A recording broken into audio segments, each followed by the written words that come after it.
주님께서 여러분과 함께 또한 사제의 영과 함께 마르코가 전한 거룩한 복음입니다. 주님 영광 받으소서.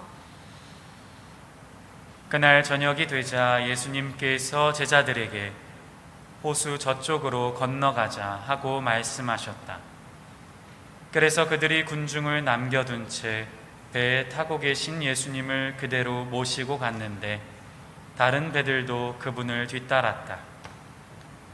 그때 거센 돌풍이 일어 물결이 배 안으로 들이쳐서 물이 배에 거의 가득 차게 되었다.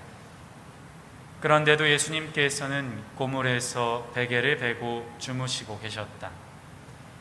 제자들이 예수님을 깨우며 스승님, 저희가 죽게 되었는데도 걱정되지 않으십니까? 하고 말하였다.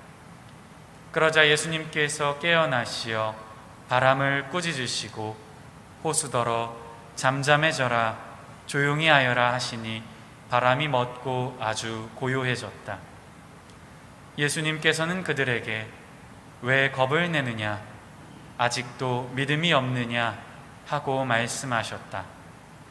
그들은 큰 두려움에 사로잡혀 서로 말하였다.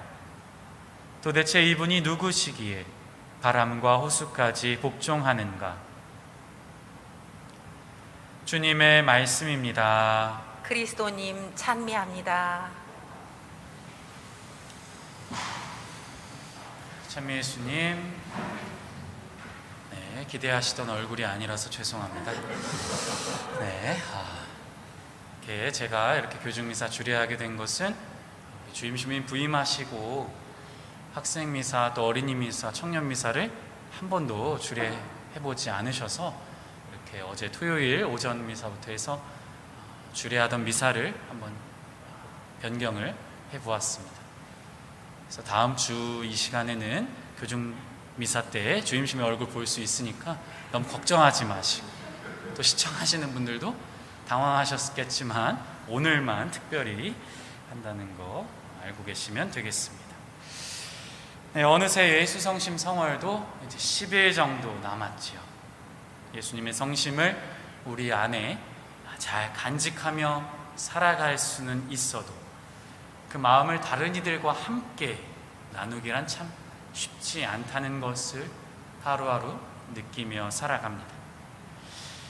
그 이유는 아마도 우리 안에 여유와 편안함이 조금씩 부족하기 때문이지 않을까 생각해 봅니다. 저 역시 한 주를 시작하고 또 월요일이 끝나갈 때부터 이런저런 걱정이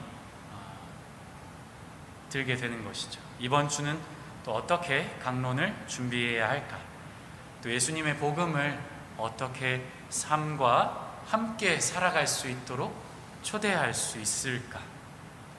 교우분들과 대화 안에서 혹시나 상처나 실수를 할 수 있는 말이나 행동은 피해야 하는데 잘할 수 있을까 등 여러 가지 걱정이 머릿속을 채우기 시작하죠. 강론 때나 고해소 안에 있을 때에는 그런 근심과 걱정을 모두 하느님께 또 예수님께 봉헌하라고 말씀드리는데 저는 정작 그렇게 하지 못하고 있었던 것이죠. 예수님을 먼저 찾기보다는 먼저 머리를 굴리며 이런저런 시도를 합니다. 그런데 그런 행동들이 오히려 그런 걱정들을 점차 부풀려 갈 때가 많이 있다는 것을 경험하게 되죠. 결국은 그 문제와 걱정들을 끌어안고 예수님께로 나아갑니다. 복잡하던 마음이 차분하게 가라앉고 뜨겁게 돌아가던 머리도 조금씩 식어갑니다. 예수님과 함께 걱정을 바라보고 있으면 그 걱정의 본질적인 원인으로 다가가게 됩니다. 그리고 그 원인이 무엇인지 알게 되었을 때는 한결 마음이 편안해지죠. 제가 스스로 해결할 수 없는 것은 도움을 구하거나 하느님께 맡겨드리면 되는 것이죠. 제가 스스로 해결할 수 있는 부분은 여태까지와는 조금 다른 시각으로 바라보며 그 문제와 걱정의 끝을 향해 나아갈 수 있습니다. 지나고 나서 생각하면 내가 예수님께 먼저 나아갔으면 어땠을까? 그러면 쓸데없이 시간을 낭비하지 않아도 되고 혼자 골머리를 앓지 않아도 되었을 텐데, 하지만 우리는 잘 알고 있듯이 막상 그런 상황이 오거나 머릿속이 걱정과 고민으로 가득 차게 되면 예수님이 먼저 떠오르지 않을 때가 종종 있다는 것을 알고 있지요. 그러나 중요한 것은 우리가 어떤 걱정이나 어려운 문제나 상황에 직면했을 때 예수님과 함께 바라보려는 시도를 기울이는 우리 실천에 있다는 것입니다. 오늘 복음 안에서 만나는 제자들은 돌풍으로 인해 물이 배 안에 거의 가득 차서 가라앉을 위험에 처해 있습니다. 그들은 갑작스러운 이 상황에 어떻게든 대처를 했을 것입니다. 양동이 같은 걸로 물도 퍼내보고 그 상황에서 벗어나려 방향도 틀어보았을 것입니다. 그러나 손을 쓸 수 없는 상황임을 금방 알게 되었죠. 그리고 떠오른 건 어디 계시는지 보이지 않는 스승 예수님이었습니다.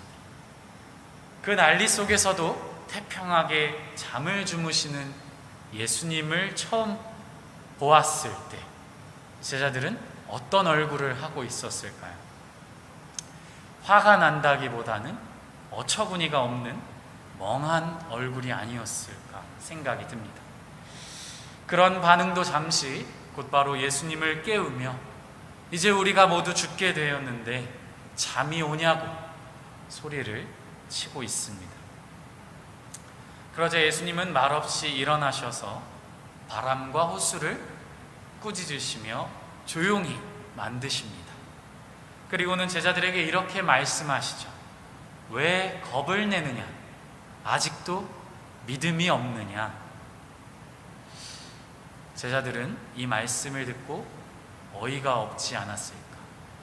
당연히 겁에 질리는 것이 인간이면 그런 상황 속에서 당연한 것이고, 믿음이 있다고 하더라도 이 상황이 바뀔 것이라는 그런 생각을 어떻게 할 수 있을까?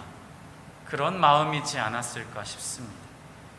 그러나 이 말씀에 머무르며 우리가 살아가는 이 세상이 아무리 시끄럽고 혼란스럽더라도, 또 우리 마음속이 복잡하고 또 머릿속이 여러 가지 생각으로 뒤죽박죽이라고 할지라도 예수님이라는 중심을 우리가 잘 잡고 있다면 흔들릴 수는 있지만 가라앉지는 않을 것이라는 생각이 들었습니다. 예수님은 제자들과 같은 배에 타고 계셨고 그 안에서 편안함을 느끼시며 주무시고 계셨습니다. 그러나 제자들은 예수님과 함께 있다는 사실은 까맣게 잊은 채 그저 지금 죽을 위험에 처했다는 생각만 머릿속에 가득했던 것이죠. 이러한 제자들의 모습이 자연스럽고 지극히 정상적인 모습이지만 그런 우리에게 예수님은 이런 초대의 말씀을 건네고 계시지 않나 생각해 봅니다. 나를 조금만 더 믿어줄 수는 없겠니? 나와 함께 있음을 잊지 않았으면 좋겠구나. 우리는 수많은 걱정을 하면서 시끄럽고 복잡한 세상을 살아갑니다. 그러나 그 중심에 우리가 예수 그리스도라는 든든한 기초를 두고 있다면 우리는 조금 흔들리고 휘청거릴 수는 있더라도 결코 무너지거나 가라앉지는 않을 것입니다. 내가 잠시 주춤하더라도 다시 일어설 수 있다는 것이죠. 두렵고 힘들고 버겁게 느껴지는 일들이 분명 우리를 찾아올 것입니다. 내 힘으로 극복할 수 없을 것만 같은 상황도 찾아오게 되죠. 그때 우리는 겁이 날 수도 있습니다.